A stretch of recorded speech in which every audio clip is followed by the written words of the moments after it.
दोस्तों, रक्षाबंधन के पावन उत्सव पर मैं आप सभी के समक्ष एक भाई और बहन की कहानी लेकर उपस्थित हूँ। मेरा नाम है अंकित और कहानियाँ सुनाता हूँ। आज मैं आपको एक कहानी सुना रहा हूँ जिसका नाम है भाई भूखो मैं सीती। सुहावने मौसम में उत्तराखंड के पेड़ पौधे हरे भरे होकर झूम उठते हैं और यहाँ की घाटियाँ और पहाड़ संगीत से गाजे बाजे वाले अपना छोटा मृदंग हुड़का लेकर गांव में निकल पड़ते हैं और इन झूमते पेड़ों के साथ वसंत की बहार का स्वागत करते हैं। यह महीना भाई बहनों के लिए भी बहुत खुशियाँ लेकर आता है। शादीशुदा बहनें बहुत बेसब्री से इस मौसम में अपने भाइयों का इंतज़ार करती हैं। इस महीने उनके मायके से उनके भाई भिठोली बहनों को भाइयों से मिलने वाला उपहार लेकर जाते हैं। बड़े स्नेह और मान से बहनें अपने भाइयों का स्वागत करती हैं और उन्हें तब तक नहीं जाने देती जब तक अपने हाथों से बने पकवान खिला नहीं लेती। संगीत से गुंजायमान बहार के इस मौसम में एक चिड़िया के रोने की अजीब आवाज़ भी सुनाई पड़ती है। भाई भूखो मैं सीती, भाई भूखो मैं सीती। बहनों के घरों को जाते हुए भाइयों के सिरों के ऊपर मंडराती हुई यह चिड़िया बार बार यही दोहराती है। घुघुती नाम की यह चिड़िया कह रही है, भाई भूखा चला गया, मैं सोती रह गई। इस चिड़िया के रोने की बड़ी दुख भरी कहानी है। कहते हैं बहुत पहले बागुली नाम की एक लड़की अपने माँ बाप और छोटे भाई किश्नुआ के साथ यहीं के एक छोटे से गांव में रहती थी। बागुली का किश्नुआ के सिवा और कोई भाई बहन नहीं था। दोनों भाई बहन एक दूसरे से बहुत प्यार करते थे। बागुली अच्छे स्वभाव की और बहुत मेहनती लड़की थी। उसमें बस एक ही कमी थी, अगर वह सो जाए तो उसे नींद से जगाना असंभव सा हो जाता था। फिर चाहे आप उसके कानों में चिल्लाएं, उसे जोर से झकझोर दें या उसके ऊपर पानी डाल दें, उसकी पलकें हिलती तक नहीं थी। उसकी माँ उसे अक्सर यह कहकर डांटती, भूकंप आ जाए तो भी यह लड़की नहीं जागने वाली, एक दिन यह जरूर मुश्किल में पड़ेगी। मगर बागुली इसमें कुछ नहीं कर सकती थी। एक बार आंखें बंद हो जाने के बाद जब तक वह खुद से ना जाग जाए, दुनिया में ना होने के बराबर थी। समय के साथ बाकी लड़कियों की तरह बागुली की भी शादी हो गई और उसे भी अपने परिवार को छोड़कर जाना पड़ा। उसका पति दूर के एक गांव में रहता था। जब अपने भाई से दूर जाने का समय आया तब दोनों भाई बहन बहुत रोए। उसकी माँ ने उसे दिलासा देते हुए कहा, मत रो मेरी बच्ची, जल्दी ही चैत में तुम्हारा भाई भिटूली लेकर जाएगा। चैत का महीना आया। लड़के और आदमी अपने अपने सरों पर उपहारों की टोकरी उठाए पहाड़ी पगडंडों से ऊपर और नीचे आने जाने लगे। बागुली बहुत बेसब्री से अपने भाई की राह देख रही थी। बहुत दिन बीत गए लेकिन किश्नुआ नहीं आया। ना जाने कैसे कैसे ख्याल बागुली के मन में आने लगे थे। आखिर क्या बात हो गई कि वह नहीं आया? कहीं माता पिताजी बीमार तो नहीं हो गए ना? कहीं वे उसे भूल तो नहीं गए? मायके की याद आते ही उसकी आंखों से आंसू बहने लगे और किश्नुआ उससे मिलने के लिए तो वह तड़प रही थी।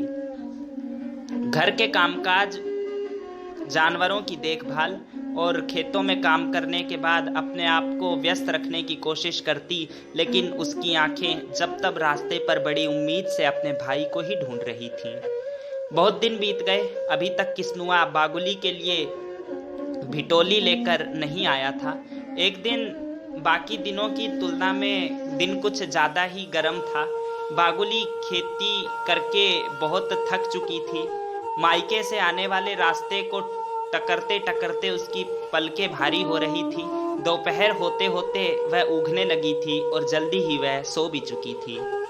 वह कहाँ जानती थी कि किश्नुआ अभी रास्ते में है।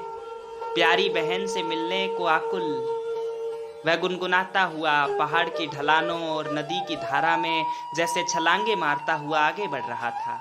उसकी भिठोली में बहन के लिए कई सौगातें थीं। एक जोड़ा नया कपड़ा, फल फूल, टीके के लिए चांदी का सिक्का और माँ के हाथ से बने गरम गरम मालपुए। जब वह बागुली के ससुराल जाने के लिए रास्ते पर मुड़ा, बागुली गहरी नींद में जा चुकी थी। एक भली औरत ने जब अपने खेत से किश्नुआ को उस रास्ते से जाते देखा तो पुकार कर पूछा, सुनो, बागुली के भाई हो? वह कब से तुम्हारी राह देख रही है। यह रास्ता सीधा उसके ही घर तक जाता है। किसनुआ ने खुश होकर उस औरत को धन्यवाद दिया। बागुली के घर पहुंचते ही बहुत उतावले होकर उसने पुकारा, दीदी मैं आ गया, भिठोली लेकर मैं आ गया, कहाँ हो दीदी? उसे कोई जवाब नहीं मिला। उसने चारों तरफ अपनी नजरें दौड़ाई और बागुली को पुआल के ढेर पर सोता पाया। मुस्कुराकर उसने सोचा कि बागुली बिल्कुल नहीं बदली है।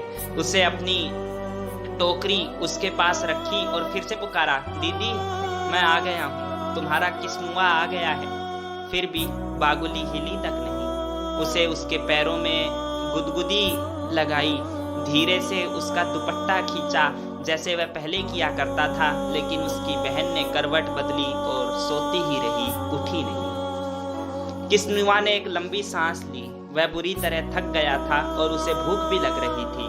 रास्ते भर वह उन पकवानों के बारे में सोचता आया था जिनसे बहन उनका स्वागत करेगी। वह पानी लेने के लिए भी नहीं रुका था, पर जब वहाँ बैठे बैठे और बागुली के जागने के इंतजार करने के अलावा वह कुछ नहीं कर सकता था। वह थोड़ी ही देर में जाग जाएगी, बड़ी उम्मीद से उसने सोचा। घंटों बीत गए लेकिन बागुली नहीं जागी। किसनुआ को चिंता होने लगी थी, अब वह क्या करे। उसकी माँ ने उससे कहा था, अंधेरा होने के पहले घर लौट आना, रास्ता ठीक नहीं है। रास्ते में पड़ने वाले जंगलों और वहां अकेले राहगीरों पर हमला करने वाले जानवरों के बारे में उसने भी सुना था। बेचैन होकर जब वह बागुली को बार बार पुकारने लगा, लेकिन कोई असर न हुआ। किसनुआ का मन भारी हो गया। बहन से मिलने की कितनी इच्छा थी उसकी। उसे अपनी माँ के कहे ये शब्द याद भी आ गए, बागुली एक बार सो जाए तो उसे भूकंप भी नहीं जगा सकता। सूरज पहाड़ों के पीछे जाने लगा था और अब अगर अंधेरा होने के पहले वह घर नहीं पहुंचेगा तो माँ बहुत नाराज होंगी। उसे तुरंत निकलकर तेज कदमों से जाना ही होगा। उसने धीरे से माँ के दिए चावल और सिंदूर से अपनी बहन के माथे पर टीका लगा दिया, तब भी वह नहीं जागी। जब वह उसके पैर छूने झुका तब भी वह नहीं जागी। ना जाने बहन से मिलने का अगला मौका कब मिलेगा। यह सोचता हुआ वह उदास मन से घर के रास्ते पर चल पड़ा। जब बागुली जागी, किसनुआ पहाड़ की दूसरी तरफ पहुंच चुका था। वह सपना देख रही थी कि भिठोली की टोकरी लिए उसका भाई वहां खड़ा है और उसे पुकार रहा है। जागते ही उसने वह टोकरी देखी जो उसका भाई छोड़ गया था। वह फूली ना समाई और एक झटके में खड़ी हो गई। किसनुआ, उसने पुकारा, कहाँ हो किसनुआ, कहाँ हो भाई? वह उसे देखने घर के अंदर गई। आंगन में देखा, फिर खेतों की तरफ देखा, पर वह उसे कहीं नहीं मिला। तब वह गांव के हर रास्ते पर उसे ढूंढने लगी। वह औरत जिसने किसनुआ को रास्ता बताया था पुकार कर पूछा, तुम्हारा भाई चला गया? क्या लाया वह तुम्हारे लिए? जब बागुली ने यह सुना तो समझ गई कि जब वह सो रही थी तब किसनुआ आया था। वह फूट फूट कर रोने लगी। भाई से मिलने का इंतजार उसे कितने दिनों से था। वह आया और चला भी गया। उसे किसनुआ का प्यार याद आया और उसे उसका जाना याद आया जो तेज कदमों से उसके गांव आया होगा। बड़े धीरज से अपने बहन के जागने का इंतजार किया होगा और भूखा प्यासा बिना अपनी बहन से मिले घर लौट गया। दुख और पश्चाताप के साथ उसने गहरी नींद में सोने की इस आदत को कोसना शुरू किया। रो रो कर कह रही थी, भाई भूखो मैं सीती, भाई भूखा चला गया मैं सोती रह गई। उसे बहुत दुख हो रहा था। वह तब तक इन शब्दों को दोहराती रही जब तक कि उसका हृदय फट नहीं गया। देवताओं को इस पर दया आ गई और उन्होंने उसे एक चिड़िया बना दिया। मगर चिड़िया बनकर भी बागुली यह सब बात भूल नहीं पाई। कहते हैं आज भी जब भाई भिठोली लेकर अपनी बहनों के यहाँ निकलते हैं तो यह चिड़िया रो रो कर यही कहते हुए उनके पीछे जाती है, भाई भूखो मैं सीती, भाई भूखो मैं सीती। तो दोस्तों, उम्मीद करता हूँ आपको ये कहानी पसंद आई होगी और भाई बहन का प्यार किस तरीके से होता है आपको यह बात समझ में आ गई होगी। आज के लिए मुझे दीजिए इजाज़त, फिर मिलेंगे जल्दी ही एक नई कहानी के साथ। रक्षाबंधन का त्यौहार अच्छे से मनाइएगा, अपना ख्याल रखिएगा।